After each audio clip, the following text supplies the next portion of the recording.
hablando de relajar tantito, ayer ya no tuvimos tiempo de conversarlo. Tampoco es que esté generando un gran interés, salvo el interés, como usted sabe, de las portadas de los diarios de México. Los debates, los intercambios entre Xóchitl Gálvez y Beatriz Paredes, esto que han llamado foros del Frente Amplio por México, yo honestamente,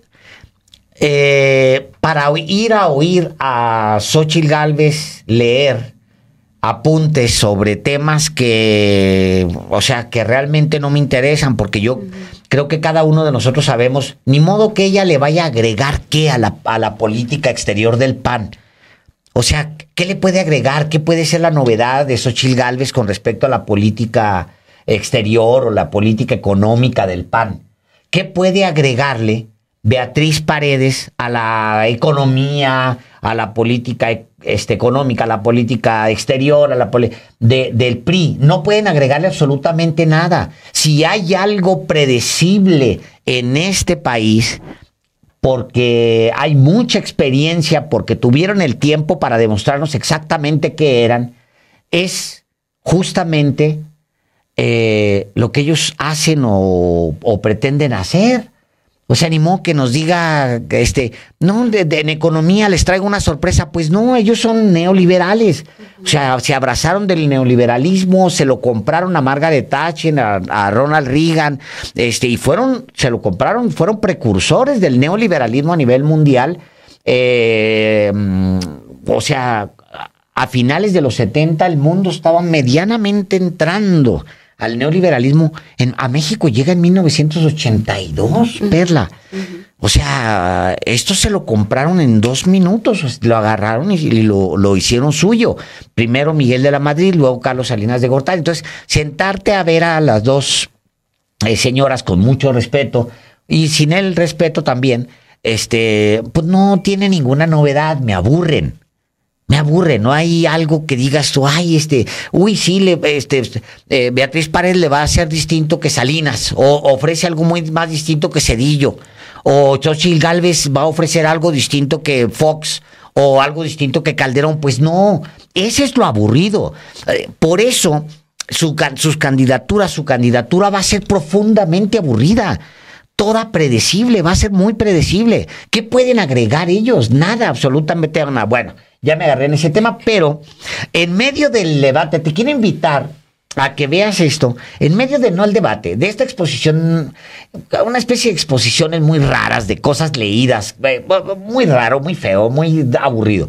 Pero en medio de todo lo que estaba leyendo, Xóchitl Gálvez, ¿qué crees? Que en lugar de decir que presidente de Cuba, Miguel Díaz-Canel, lo llamó Elías Canetti. Elías Canetti. Elías Canetti, dicen unos, yo creo que ese era Elías Canetti. Sí. Porque no hay un Díaz Canetti, sí. Sí, no hay un Elías Canetti, y no existe un Díaz Canetti, se confundió con el apellido. Es correcto. Que habla del escritor, de este escritor búlgaro. Pensador, un pensador búlgaro muy interesante. Vamos a verlo. Vamos a verlo porque es muy interesante esta confusión que hace Xóchitl Gálvez. Va. Quiero dejar claro que en México somos una democracia. Creo firmemente en los derechos humanos. Por más emotivos que sean nuestros lazos con América Latina, no debemos ser amigos de gobiernos dictatoriales.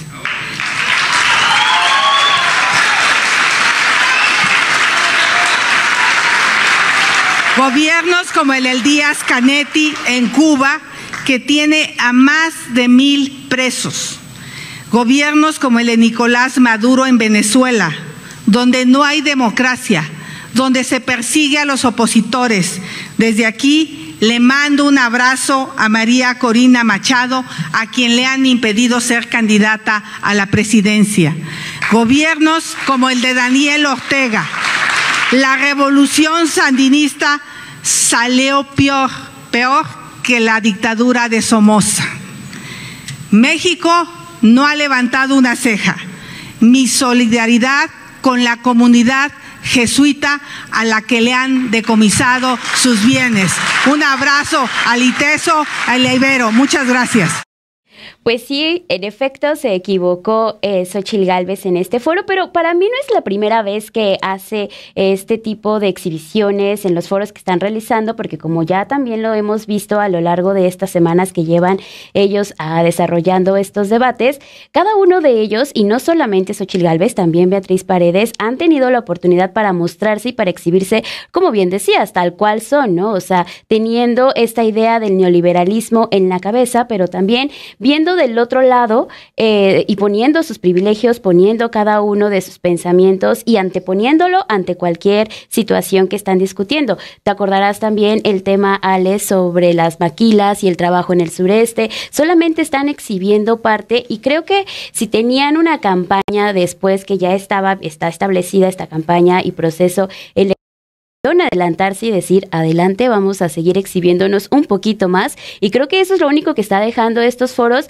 porque en efecto, o sea, propuestas se están viendo, se están escuchando a partir de lo que cada una de ellas presenta, pero creo que es lo mismo que ya hemos escuchado por varios años y no es nada nuevo. No, además, digo, tal cual, Perla, o sea, para ir a un foro a leer, sí, o sea, mira, regrésate Luis, al video, pon el video. O sea, está leyendo. ¿Qué es tan difícil saber lo que el Partido Acción Nacional, que es lo que acaba de leer, es lo que propone? Sí. O sea, es tan difícil, pues, que no se pudo ni siquiera aprender en los últimos 20 años que ha militado sin militar en el PAN, aprenderse cuál es la política exterior del Partido Acción Nacional, que llevó a México a episodios vergonzosos, penosos, ¿no?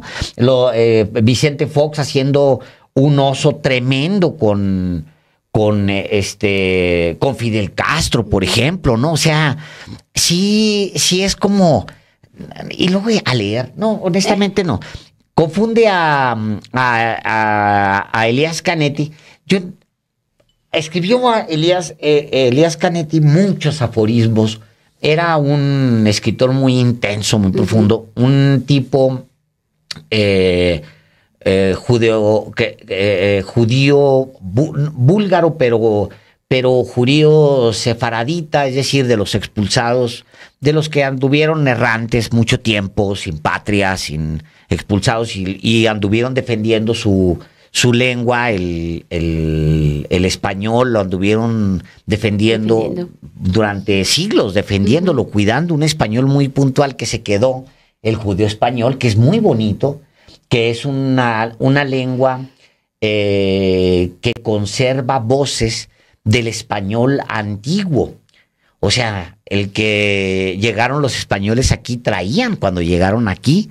O sea, pero bueno, él tiene algunos libros de aforismos brutales. El aforismo en algún momento durante el siglo XX se pusieron así como todo mundo empezó a escribir aforismos. Pero tenía una frase que decía, el amor es una serpiente con dos cabezas que se vigilan una a la otra.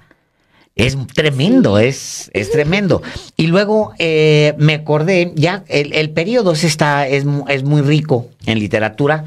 No me entretengo mucho porque tenemos mucha información y está muy bueno el programa. Me acordé de ese otro judío de las mismas épocas, Joseph Roth, que tiene un libro que a mí me gusta mucho, que si puede búsquelo. Es un libro muy, muy, muy bonito y extraordinariamente escrito. Si pueden, búsquenlo de verdad. Se llama La historia del santo bebedor. Y no me iba a acordar el cierre de ese libro, pero busqué la frase porque me acordaba que tenía un cierre espectacular que dice ese libro. Ahora verás, dice, la última idea es quiera Dios concedernos a nosotros bebedores una muerte tan ligera y bella. Qué bello. la historia de un personaje, de estos personajes de mediados de siglo, siempre muy existenciales, porque toda la mitad del siglo XX fue muy existencial, ¿no? Nos preguntamos qué estamos haciendo aquí, si vinimos a matarnos. La guerra transformó absolutamente todo. Y entonces Roth escribe esta novela de un tipo que se tira abajo de un puente y ahí vive durante gran parte de su vida, simplemente bebiendo, y pasan algunas cosas muy interesantes en su vida. Es un libro... Léanlo. Léanlo, por favor. Sí, corran a él.